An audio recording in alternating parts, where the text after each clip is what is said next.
Democrats are advancing the most extreme partisan agenda by far in American history. You see what's happening. You see what's happening. People aren't fighting for Israel in Congress, large numbers of people. You saw what took place 3 weeks ago. It was shocking. That couldn't have happened. It could not have happened just a few years ago. Could not have happened. And now the Democrats have even allowed the terrible scourge of anti-Semitism to take root in their party and in their country. They have allowed that. They have allowed that. House Democrats recently blocked legislation to confront the anti-Semitic movement, to boycott and sanction Israel. Nobody could believe it, right? Nobody. You couldn't believe it. Republicans believe that we must never ignore the vile poison of anti-Semitism. We do, all of us.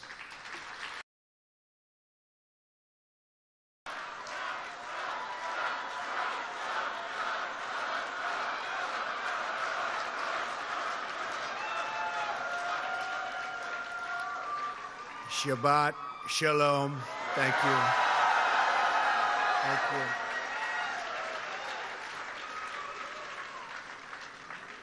What a great day. Thank you, Norm, for that wonderful introduction and for your leadership of this truly tremendous organization. So many friends. I have so many friends out in the audience. Thank you very much for being here.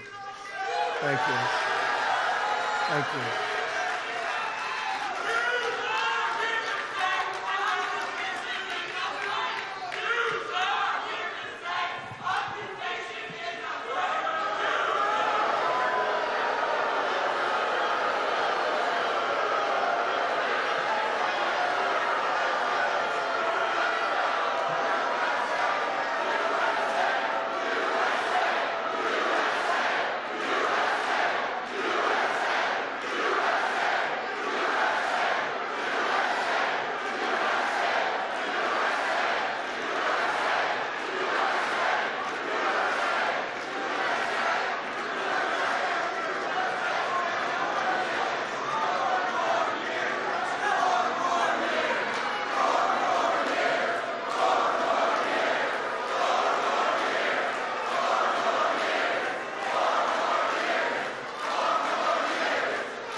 Thank you very much.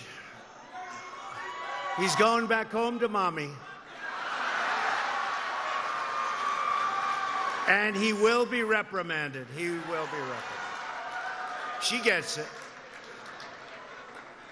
I'm truly thrilled to be back with so many friends, supporters, patriots at the annual conference of the Republican Jewish Coalition, which is now setting records. Here today is someone who has been with us from the very beginning, a true fighter for our shared values, your terrific executive director, Matt Brooks. Thank you, Matt. Thank you. Thank you, Matt. Also joining us are two great leaders you know very well, my good friends, Sheldon and Miriam Adelson. Great people.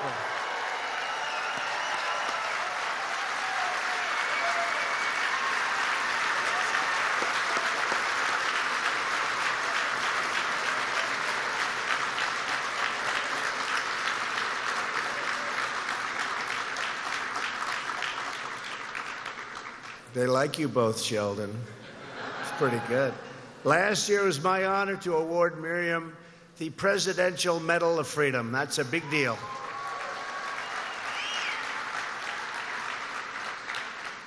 I also want to thank Senator Lindsey Graham. Is here, Senator. Where is Lindsey? Senator Lindsey, great man, great friend of Israel.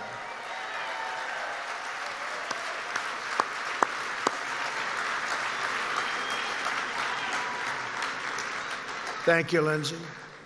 A man who fights all the time for Israel and for everything else. Another great senator, David Purdue, Georgia.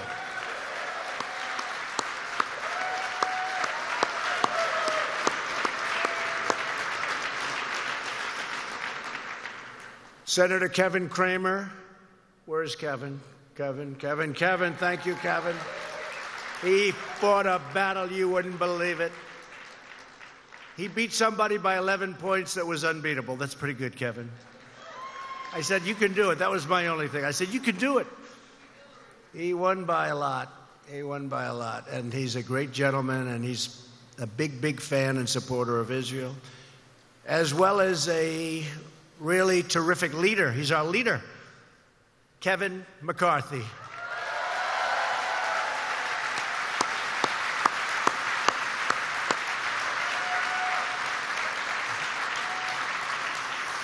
And we have representatives that are outstanding. The great Billy Long. Where's Billy?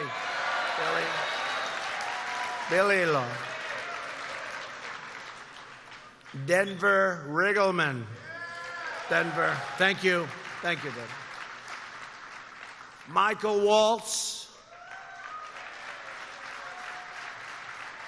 Thank you, Michael. Great job you do, Mike. And a very good friend of mine also, Lee Zeldin.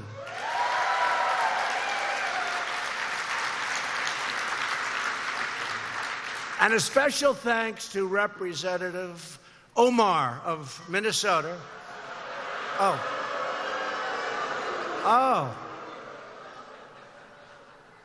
I forgot. She doesn't like Israel. I forgot. I'm so sorry. Oh. No, she doesn't like Israel, does she? Oh, please, I apologize. A great friend of mine, one of the most successful men in the state, amazing guy, tremendous businessman, Mr. Phil Ruffin. Where's Phil? Phil. Thank you, Phil. A competitor of mine in Manhattan for a long time, always built great buildings, great architecture, was known for design and success. Loves Israel, George Klein. Thank you, George. Thank you, George. So many friends in this room. We're also grateful to be joined by members of my administration, including Jason Greenblatt, and a young man named Jared Kushner. He is fighting for Israel.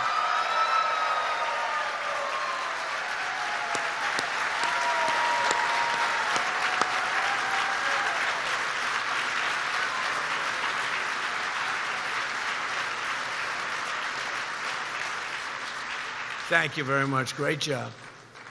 Peace in the Middle East. If they can't do it, nobody can. David Friedman, your ambassador to Israel. He loves Israel. Doing an incredible job. Thank you, David. Finally, to every member of the Republican Jewish Coalition, thank you for your incredible support and your outstanding commitment to our country, to our safety, and to electing more Republicans. We need more Republicans. Let's go so we can win everything. Over the next 19 months, I know that the Republican Jewish Coalition will help lead our party to another historic victory. And by the way, we did very well at 18. You can ask David and Lindsay. We won the Senate. We took on two more, there were 3 or 4 that were very close, that weren't supposed to be.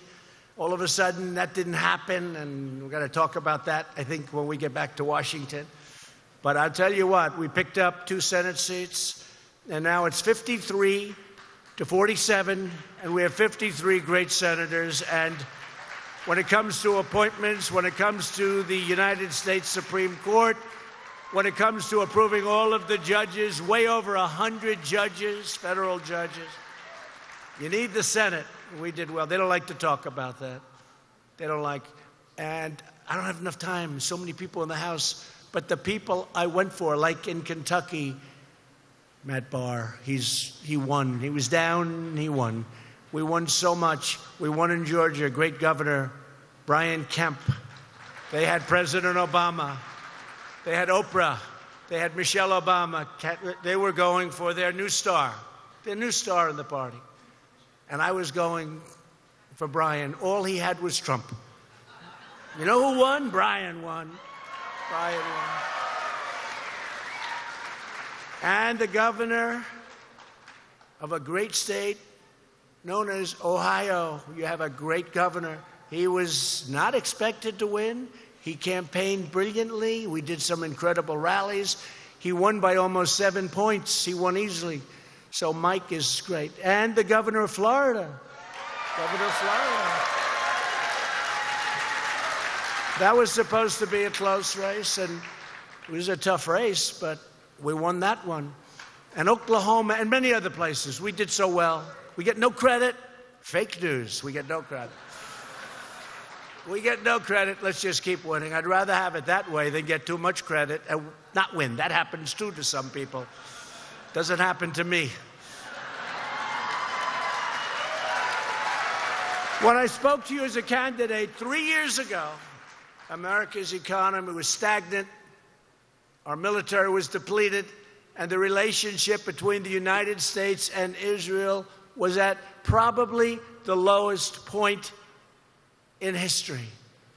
How the hell did you support President Obama? How did you do it? How did you do it? How did you support the Democrats? Yeah, you guys didn't. I think probably most of the people in this room didn't. Oh, you love Israel. But, you know, you look at the Iran deal. You look at so much that was done so negatively. Now, just 3 years later, I stand before you as the President of the United States to report on a very different situation. Under Republican leadership, America's economy is the hottest anywhere in the world, and it's not even close. Our military will soon be more powerful than ever before. $700 billion, $716 billion. This year, I don't know, David and Lindsay, I think probably in the 750 to 725 range. Have to do it. You don't have the military, all the stuff. Doesn't matter, does it, huh? You don't have to worry about inflation. You don't have to worry about anything. You got to have a strong, strong military. We'll have the strongest than we've ever had before. And the incredible bond between the United States and Israel has never been stronger than it is right now.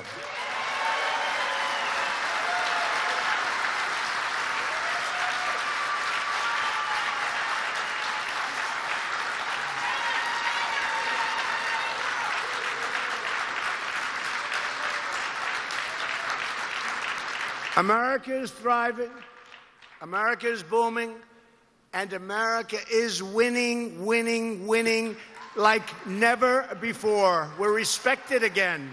We are respected again. It's been a long time. Since the election, we've created more than 5.5 million new jobs, including 600,000 manufacturing jobs. Things that nobody would have allowed me to say on the campaign trail. They would have said, oh, he exaggerates. After years of stagnation, wages are rising fast. Think of it. People had one job 21 years ago. They made more money in real dollars than they did 2 years ago with 3 jobs and 2 jobs. And now, for the first time, they have a choice. Our economy is so strong, they can have a choice of jobs, and wages are going up. First time in many, many years. And one of the things that makes me happiest, frankly, is that they're going up most quickly for the lowest income Americans. Great, right? Great. Our unemployment has reached the lowest level in more than 50 years. And we will be breaking that record, I believe, pretty soon. We slashed 30,000 pages of job-killing regulations from the Federal Register an all-time record. It doesn't matter if they were there for 4 years or 8 years or 10 years in one instance. We really did something. We had, take a look at FDR. All of those years, nobody slashed them like us. You had a 4-termer. You have a lot of 2-termers, and in less than 2 years, and I happen to believe that that was as important and maybe even more important than the largest tax cut in the history of our country that you also did.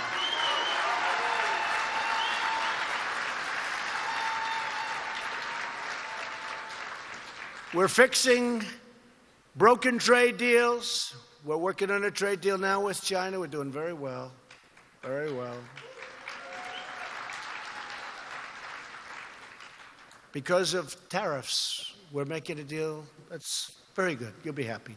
If it happens, might not happen, but we have tremendous power. We have to tell our people that represent us in Washington that when countries, I'm not talking about China, I'm talking about many countries, when they're charging us 100% tax or tariff, when they're charging us 200 and 250 and 300%, and we charge them nothing, it's okay to charge them something. Maybe you could explain that to some of your people that say, oh, we don't like tariffs. I mean, we have a case where a certain country, India,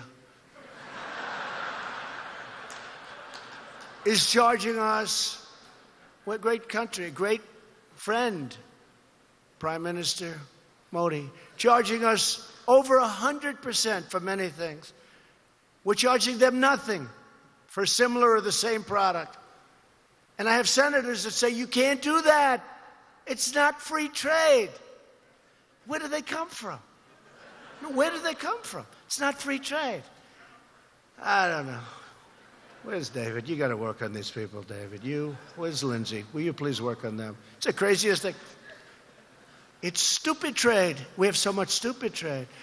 We lost, for many years now, $800 billion a year on trade. Who the hell makes these deals? You're probably saying to yourself, those are not good negotiators.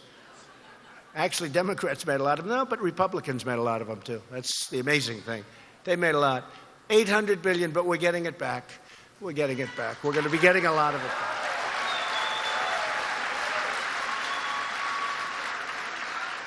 Tell you one thing, if they let me really do my thing, we'd get it back. But I have to be a little bit politically correct by saying it's okay if we lose 20 billion with a country, because we want to be nice. We want to be nice to everybody. We're cracking down on countries that cheat. We're replacing NAFTA with the brand new U.S. Mexico-Canada agreement, the USMCA. NAFTA was the worst trade deal ever made. Many of you people have factories and plants. They're still empty. They signed NAFTA, and it was that great big sucking sound. Remember that? Remember that? Ross Perot, great big sucking sound. That's what happened. They left. They went to Mexico. They went to Canada. They went to a lot of places. It was a bad thing for us. But we'll be ending NAFTA, hopefully very soon. Very soon. And one of the things in the New Deal is that it's very difficult financially for a company to leave the United States, fire all of its employees, move, let's say, to Mexico or Canada, open up a new plant, make a product, sell it in for no tax. So we end up with unemployment and nothing but loss and empty factories. That's not happening anymore, folks. It's not happening anymore. We've ended the war on American energy, and the United States is now the #1 producer of oil and natural gas anywhere in the world, bigger than Russia and bigger than Saudi Arabia. Can you believe that? Can you believe that? 2 years.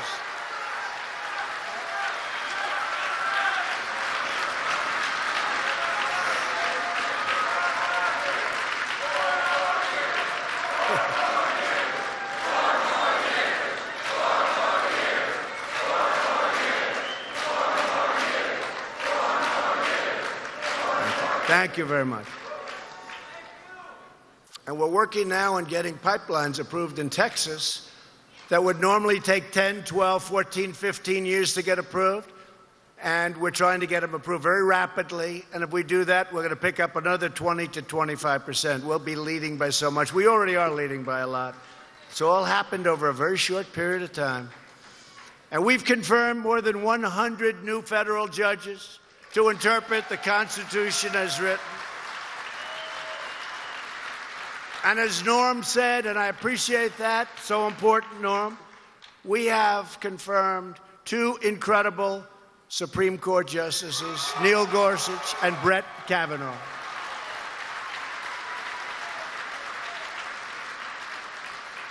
Don't let the Democrats take it away from us. They'll take it all away. They'll take it all away, including the judges. With the help of Republicans in Congress, we have secured record funding for our military. Our military is now going to be stronger than ever before. Ever, not even close. We're developing new weapon systems. We're developing things that nobody even thought of. Levels of technology that nobody else has. With all of that being said, if we can be smart, and if China and Russia and maybe one or two others, if necessary, can be smart, we'd all be saving a tremendous amount of money, and that's okay with me. But we will be so far in the lead. We always have to be in the lead. And thanks to our focus on burden sharing, $100 billion more dollars will be coming this year to NATO. Think of that. Other countries, in certain instances, we're getting an almost free ride. We protect them, and they're delinquent. You know, I use a real estate term for George Klein. He understands. He understands the word delinquent. They were delinquent. I said, you got to pay. President Obama got in. He made a nice speech, but he forgot to mention you got to pay. President Bush was wonderful. They didn't mention you got to pay. And you got to mean it. Not just mention, you got to mean it. I said, you got to pay. Because we're in a position. Everybody wants us. But how do you do that when people aren't paying? How do you do that? We feel foolish. We feel like fools. We're not going to be fools anymore. We've been a fool as a nation for so long. We're not going to be fools anymore. Last year, I withdrew the United States from one of the most dangerous, one-sided deals ever negotiated, the disastrous Iran nuclear deal. They wanted to kill Israel. They wanted to destroy Israel.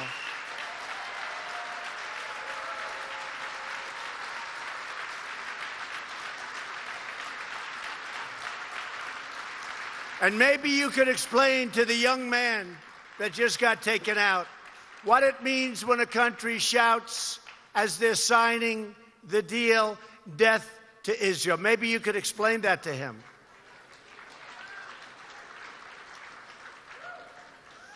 We've now imposed the toughest ever sanctions on the Iranian dictatorship. And it is not the same country it was when I took power. When I took over the presidency, I will tell you, one of the first meetings I had was at the Pentagon. Great generals, great people. I wanted a briefing on Iran. We had 14 different sites. They were all very, very dangerous, blow-ups all over. They were either behind it, they had mercenaries, they had money, or they had their own soldiers there, all over the Middle East. It's a whole different story today, folks. They have riots in the streets. They have very little money coming in. A lot of things have changed. North Korea, we're getting along with North Korea. Let's see how it works out. But we have a good relationship. Don't forget, I have a very good relationship with Kim Jong-un. When I first came in, they were setting rockets and nuclear explosions, and a lot of things were happening. Can't tell you what's going to happen. Had to walk from the one deal. Wasn't going to be a right deal, but we have a great relationship. We'll see what happens. I hope we're going to be able to do something. Maybe, maybe not, but I hope we're going to be able. Relationship is very important. You know that very well. we're confronting the deadly menace of radical Islamic terrorism. When I took office just over 2 years ago, ISIS controlled more than 20,000 square miles in Iraq and Syria. I held up a map. It was so much red, red meaning them, all red, showing the different sites. Today, the ISIS caliphate has been 100% obliterated. 100%.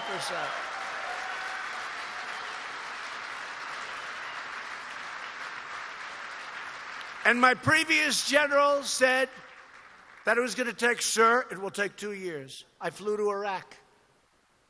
I met a different group of generals. Sir, we can do it in 1 week. I said, you can take a little longer than that. They did it in a few weeks. They're great, right? Raisin Cain. His name is Raisin. What's your first name? Raisin. Raisin. What the hell kind of, what's your last name? Cain. Wait a minute. Your name's Raisin Cain? I like you as a general. I think that's what I want. Even Sheldon Adelson likes that as a general. It's the kind of a guy he'd have. I also took another historic action that had been decades in waiting.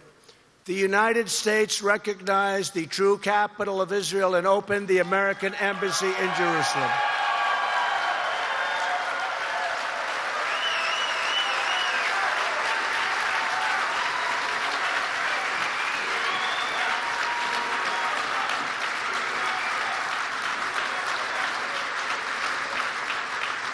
Because unlike other presidents, I keep my promises. Every president for many decades said they were going to do that. And I understand really why. Because when it was determined that maybe I'd do it, maybe there was a chance, the calls I got from leaders of other countries were unbelievable. Presidents, dictators, prime minister, kings, queens, everybody. My phone was ringing off the hook. So I knew I was going to do it. So I left a message. I said, I'm going to call you next week. They said, could we speak to him? I said, no, he's not available. They'll call it lying. The fake news will say, that's a horrible lie to tell. I want to be nice. No, I'll call you next week. I look forward to it. I had so many calls after I did this. It took me like 3 weeks to make all the calls. But I knew what they were calling about. So I did it.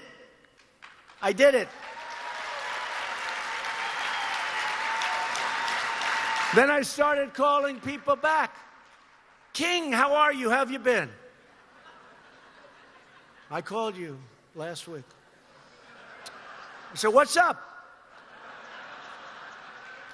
Well, I wanted to talk to you about Israel and the embassy in Jerusalem. I said, look, I'm sorry, I wish I would have known. I did it yesterday. Right? It's much easier. But I now know why other presidents, I don't really hold it against them other than they didn't keep their promise, right? They didn't keep their promise, David. So that's the way it is. And we got you something that you wanted. I can tell you, Sheldon and Miriam, that is the most important thing I think that's ever happened in their life. They love Israel.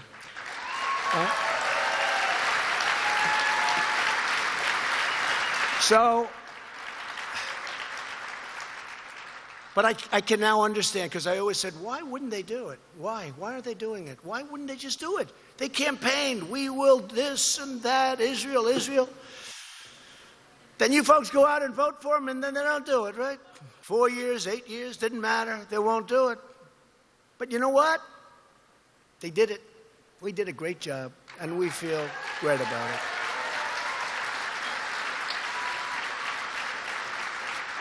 And then last week,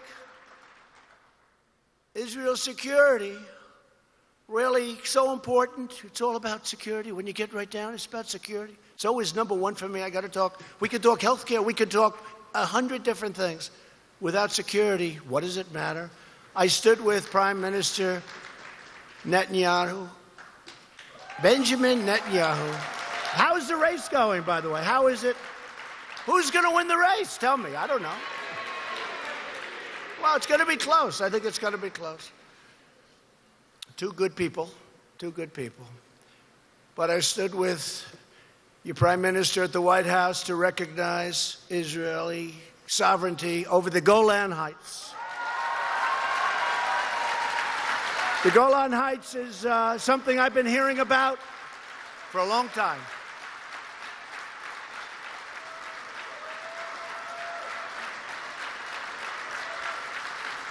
The Golan Heights. So I was talking to Ambassador Friedman, and not about this. They've been trying to get that approved, as you know, for 52 years. They wanted recognition from the United States on the Golan Heights. They had 32 summits, meetings, big meetings over many, many decades about the Golan Heights. I'm talking to your ambassador. Jared was there. Jason Greenblatt was there. I said, fellas, do me a favor. Give me a little history, quick. I want to go fast. I got a lot of things I'm working on. China, North Korea. Give me a quickie. Norm, I said, give me a quick little, so I know it as well as Norm, but I don't want to spend quite as much, right? Which has been his entire life, right?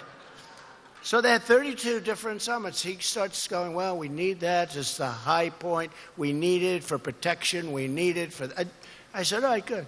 How do you like the idea? They weren't even calling about this. How do you like the idea of me recognizing exactly what we're discussing? Because I agree. You need it. You need the height. You need the height. A great general said, always fight downhill. Never fight uphill. A lot of battles are lost for these generals want to fight uphill, right? You need the height. So I said, David, what do you think about me recognizing Israel and the Golan Heights? He said, would you actually do, and this is a great deal maker. It's one of the most successful lawyers, gave it all up in order to be your ambassador. Gave it all up. What do you think of it, David? And he goes, and this is a very strong, ambitious guy, like a wonderful, beautiful baby. He said, do you really, you would do that, sir? I said, yeah, I think I'm doing it right now. Let's write something out.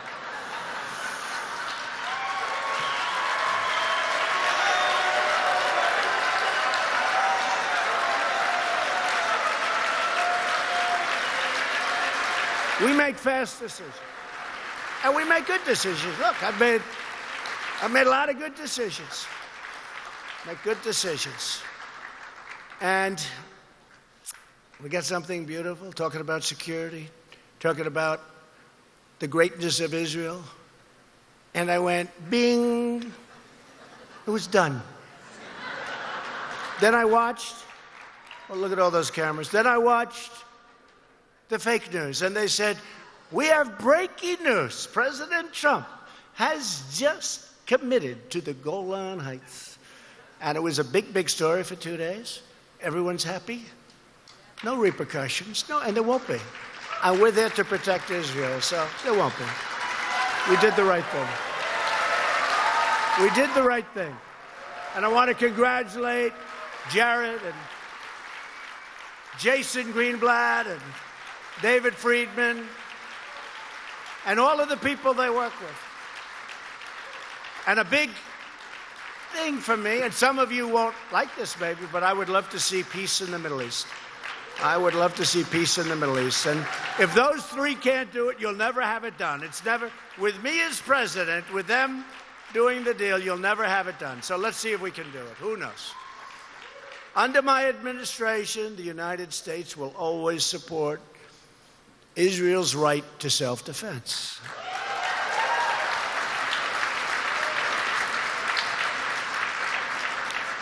At the United Nations, we no longer tolerate any form of anti-American, anti-Israel, and anti-Semitic bias. We don't do it.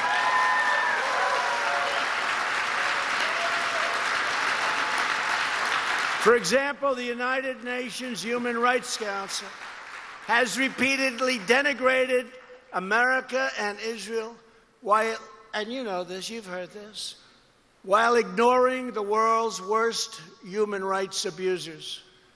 That's why I withdrew the United States from the UN Human Rights Council. And thank you to Nikki. Thank you to Nikki.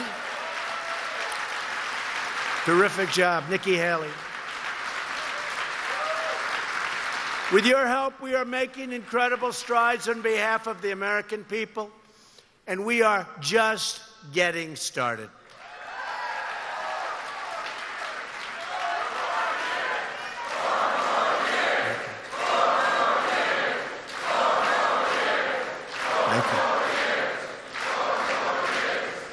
Thank you very much. Thank you very much. And that guy that just said that, he used to hate me. Can you believe it? He used to hate me. Thank you very much. I appreciate it. But while Republicans fight to protect the jobs and safety of all Americans, Democrats are advancing the most extreme partisan agenda by far in American history. You see what's happening. You see what's happening.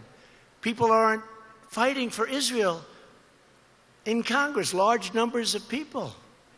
You saw what took place 3 weeks ago. It was shocking. That couldn't have happened. It could not have happened just a few years ago. Could not have happened. If implemented, the Democrats' radical agenda would destroy our economy, cripple our country, and very well could leave Israel out there all by yourselves. Can't do that. More than 100 Democrats in Congress are promoting the biggest government power grab in U.S. history, the $100 trillion Green New Deal proposed by a wonderful young bartender, 29 years old. 29. No, I like her. She's 29 years old. We take trains to Europe, Hawaii, and Australia. That's a problem.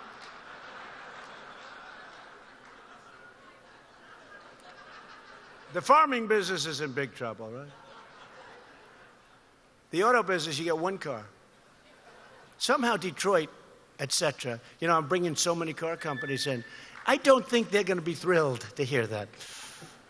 We are. We're built. I tell you what, when you look at what's happening with the car companies, they're opening up in Michigan and Ohio and Pennsylvania and North Carolina and South Carolina. It's amazing what's happening. We want to keep it going. You know, they can destroy what we've built very quickly. It doesn't. That's why having Lindsay and David and all of the people that I mentioned and so many more back in Washington, really, we're going to stop it. And we're going to win the election. We're going to win it. We're going to win it big. It will never be as easy as it looks. Over 120 congressional Democrats are also supporting a socialist takeover of our health care system that would take away private insurance. If you take a look at this, 180 million people will lose their private health insurance. And you're finally happy. You're happy. We've done a lot of work on that. You're happy. The radical Democrats are also pushing for a thing called, if you can believe this, open borders. They want open borders. They want people to pour into our country. Last month, more than 100,000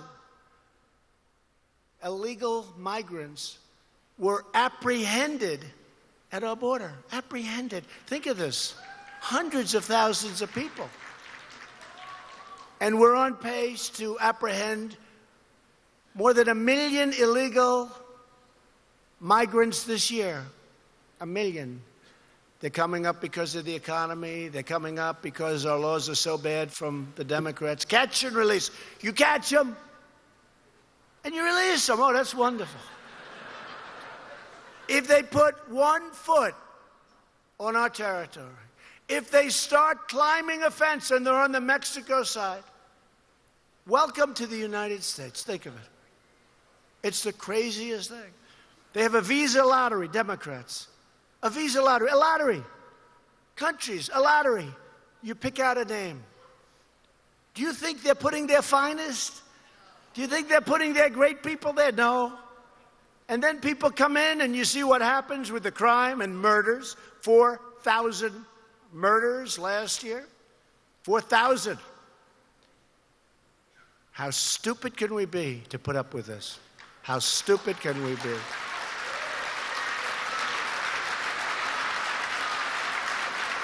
And the asylum program is a scam.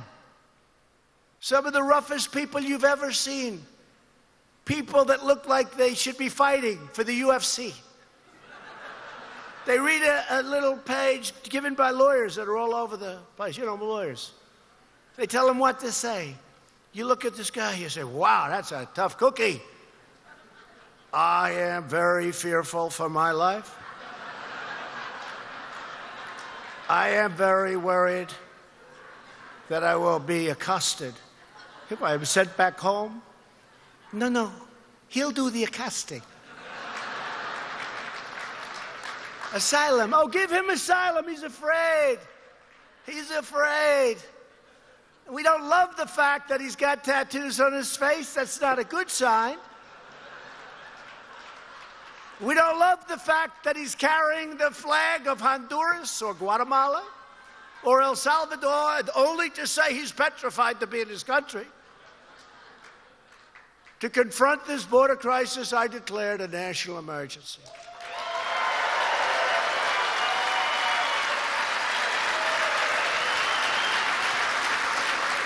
And David Perdue and Lindsey Graham helped me. A lot of people helped us. When congressional Democrats tried to reverse my order and terminate vital border security operations, I very proudly issued my first veto.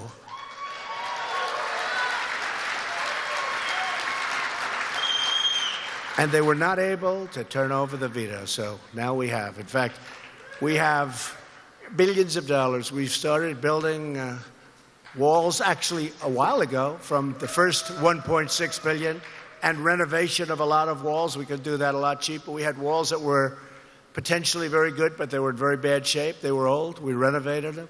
We have got a tremendous amount we're going to put out lists, but we will have hundreds of miles before the end of next year. Hundreds of miles. And yesterday I traveled to the border in Calexico, California, and I saw a section of brand new 30-foot high steel wall. You want to be able to see through it. You got to see through it. You got to see who's on the other side. Beautiful wall. Looks great. Looks great. Walls build good neighbors, right?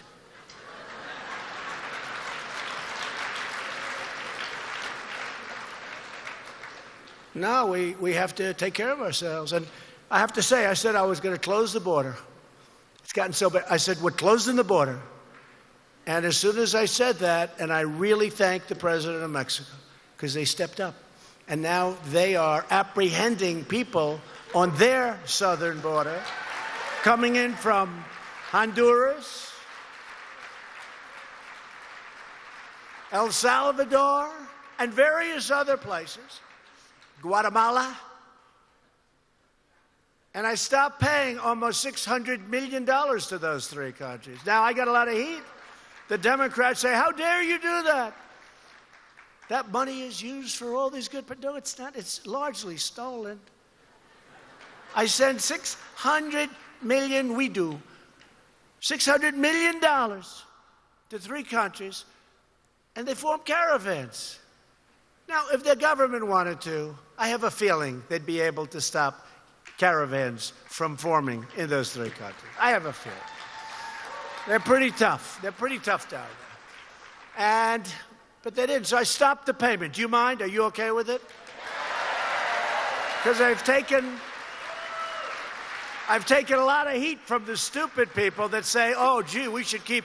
We have people that work with them that say we should be sending much more money. We should be building things there, helping them. What about building our own country for a change? Wouldn't that be nice? Unfortunately, Democrats have refused to close immigration loopholes. That's really what it's all about. And again, Mexico has apprehended 1,400 people yesterday, 1,000 people the day before. They've never done this, never to the extent. And I appreciate it. I appreciate it. But if they don't do it, I'm going to close the border, or I'm going to do tariffs on the cars made in Mexico. They took 30% of our car business. By the way, I wasn't here when that happened, okay? I used to complain about it as a civilian. I'd complain. I said, what the hell is going on? They're taking our business. They have 30% of our cars. They make 30% of our cars. They send them into our country, no tax, no nothing, essentially. And we lost a lot of jobs, but we're getting them all back now. Getting them all back. But I said we're either going to tariff those cars coming in at 25%, which is a tremendous amount of money. It's all about the cars. The cars are a big deal. Or we're going to close the border. And I will say this, Mexico has been great. The last 4 or 5 days they've been great. First time. At the heart of, and I don't mind closing the border. I tell you, a lot of these fakers back there, they say, he will never close the border. It's too much. Well, close the border, we stop about $500 billion worth of drugs from pouring into our country, There are a lot of advantages to it, too. A lot of advantages to it, too. I'm okay with it. I don't want to do it, but I'm okay with it. I'll do it. I'll do whatever is necessary to stop an invasion of our country. That's what it is.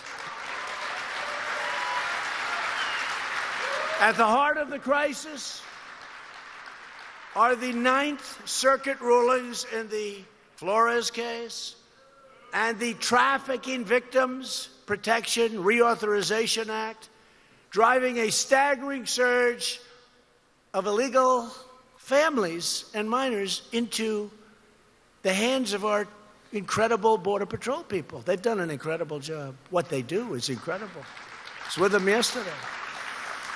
So Congress must end catch and release so that illegal border crossers can be quickly and safely returned to their home. Get out. Sorry, get out.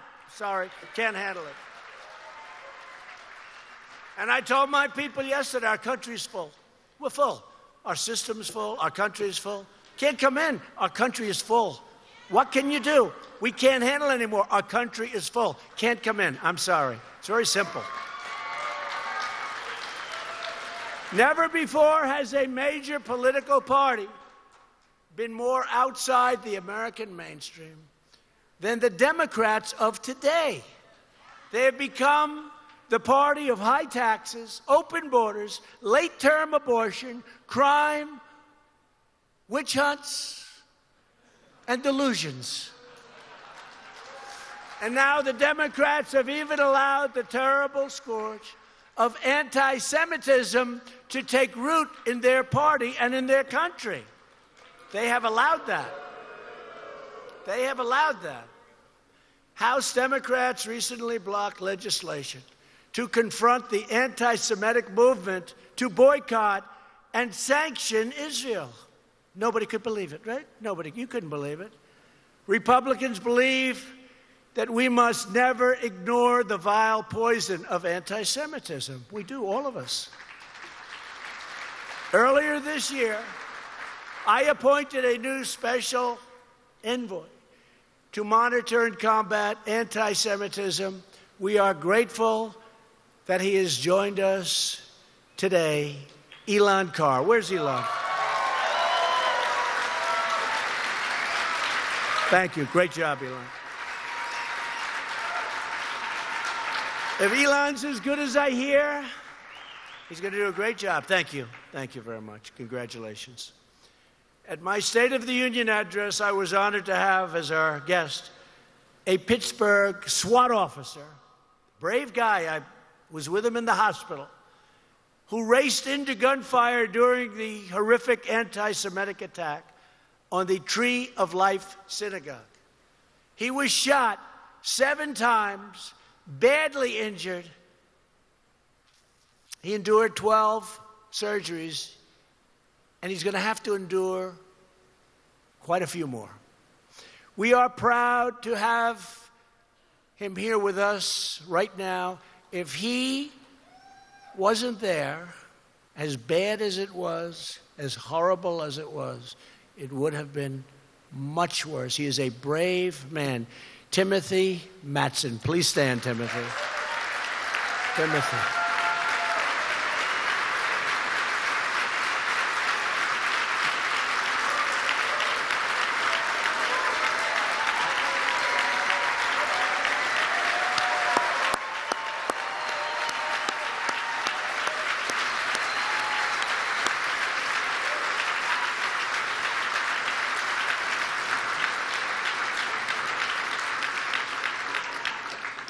I saw him right after this horrible event, this horrible happening, and he was laying in the hospital. He had bullet wounds all over.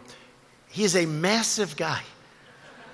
I looked at the chest. I mean, he's got like this, and it's muscle. Thank God you're massive, and thank God you had a lot of muscle, because very few people could have taken what you took, Timothy. And your friends, they had such respect for him. His fellow officers, they had such respect. Thank you. Glad to see you better. That's great. Glad to see you better. Amazing. What he went through. Today we also honor two more American heroes, Mordecai Lichtenstader and Simki Sin. I love that name. Both from Brooklyn. I know Brooklyn very well. My father, Fred Trump. I love my father. Brooklyn. Spent a lot of time in Brooklyn.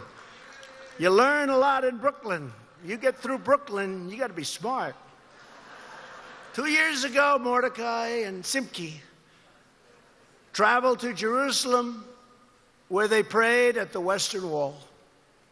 Soon after they left the holy site, they saw a terrorist stabbing an innocent Israeli police officer.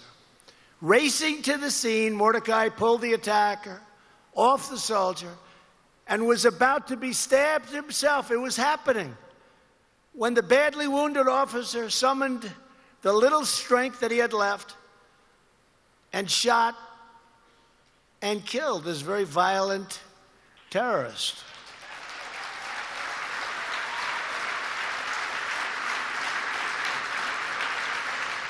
Simki immediately took his prayer shawl and wrapped it around the officer's wounds to stop the bleeding, which was profuse. After the attack, the officer said of the two Jewish Americans, "They were sent by God to save my life. For me, my family, and the Druze people of Israel, I thank God from the bottom of my heart." That's the officer. Thank you. Mordecai Simki, where are you? Stand up. Great job. Thank you. Great job.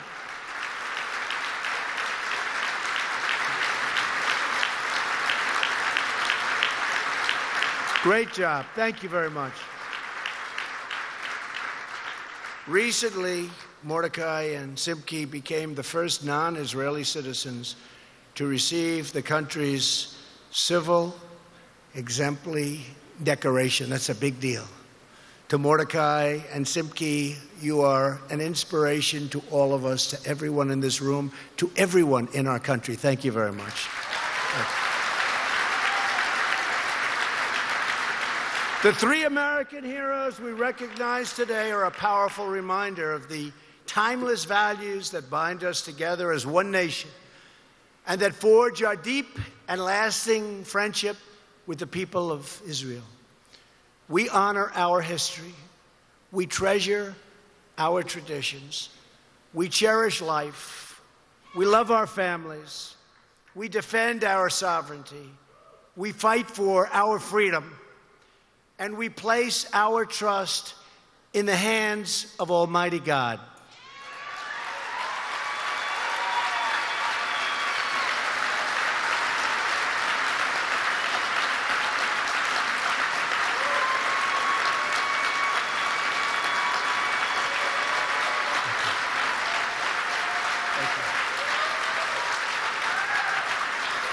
These are values that unite us all as Republicans, as citizens, as patriots, and as proud Americans.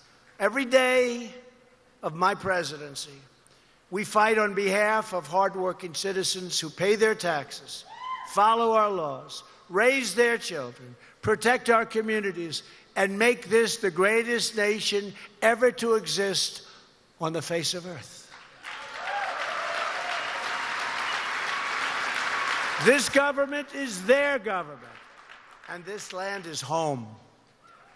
These American patriots have always been loyal to our country, and we will forever be loyal, we swear, to them.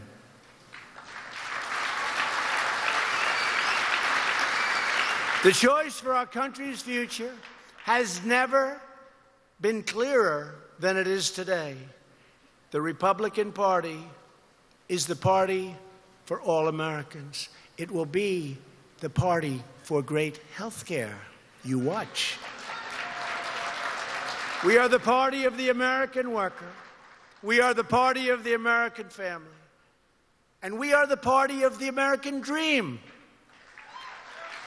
Alongside our friends at the Republican Jewish Coalition, we will keep on working, we will keep on fighting, and we will be winning for the American people.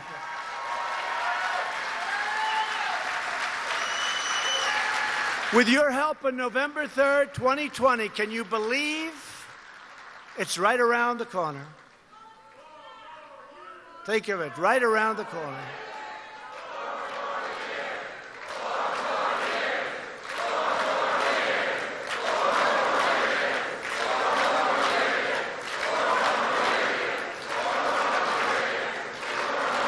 Thank you very much. We're going to win.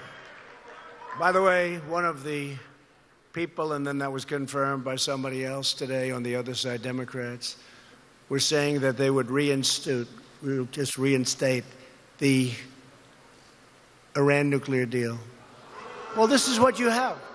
They want to reinstate the deal. It was a disaster for our country. We gave $150 billion, $1.8 billion in cash. What does that look like?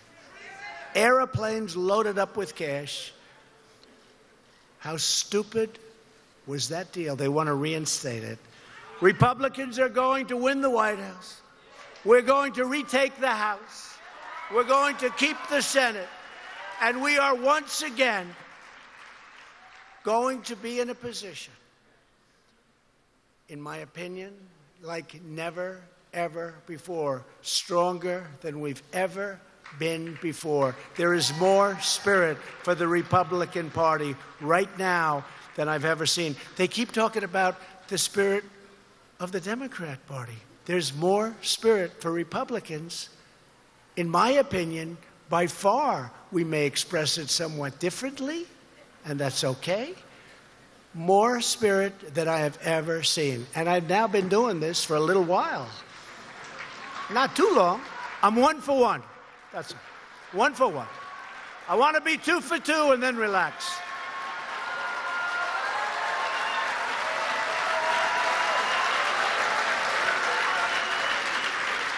And together with the love, the prayers, and devotion of everyone in this room, credible people, and the millions of patriots across our land, we will make America great again for all Americans, greater than ever before. Thank you, and God bless you all. God bless America. Thank you.